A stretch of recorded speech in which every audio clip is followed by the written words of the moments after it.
বর্তমান ফুটবল দুনিয়ার সেরা খেলোয়াড় লিওনেল মেসি।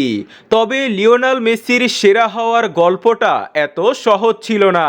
2016 সালে টানা 3টি মেজর টুর্নামেন্ট হারের পর অভিমানে জাতীয় দল থেকে অবসর নিয়েছিলেন মেসি। কষ্টে তো বলেই দিয়েছিলেন যে জাতীয় দল আমার জন্য নয়। তবে তার গুরু ডিয়েগো ম্যারাডোনা ও ভক্তদের অনুরোধে নতুন করে পথ চলা শুরু করেন মেসি। তবে 2018 সালে রাশিয়া বিশ্বকাপে আবার ধাক্কা খান মেসি। সবাই ভেবেছিল এটাই হয়তো শেষ লিওনেল মেসির, কিন্তু তিনি থামেননি। কোভিডের পর ভাগ্য বদলে যায় লিওনেল মেসির। 28 বছর পর কোপা আমেরিকা জিতে কোনো মেজর ট্রফি জিতে নেন লিওনেল মেসি, যা মেসির জন্য প্রথম।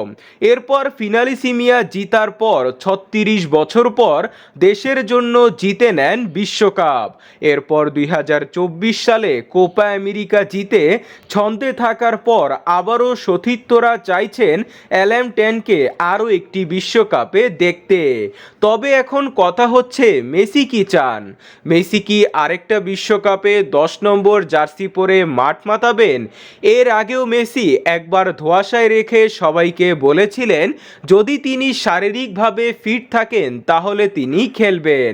তবে এবার বিশ্বকাপ খেলার প্রসঙ্গে আবারও মুখ খুললেন মেসি।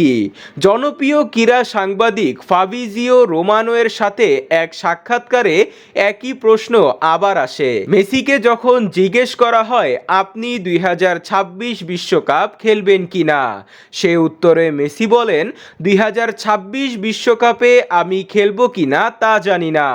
এই প্রশ্ন বেশি আসে আর্জেন্টিনা থেকে। আমি খেলা উপভোগ করছি, বছরটি ভালোভাবে শেষ করতে চাই, এখনো হাতে যথেষ্ট সময় আছে। এমন জবাবের পর আবারও ধোঁয়াশার মধ্যে রাখলেন লিওনেল মেসি। তবে এতটুকু স্পষ্ট যে সবকিছু ঠিক থাকলে মেসি 2026 বিশ্বকাপ খেলবেন। এছাড়াও রদ্রি, রোমেরো ও তার সতীর্থরাও এবং কি মাস্টারমাইন্ড কোচ লিওনেল স্কালোনি সহ সবাই চায় মেসি খেলুক। তো বন্ধুরা, মেসি কি 2026 বিশ্বকাপ খেলবে? কমেন্টে জানান।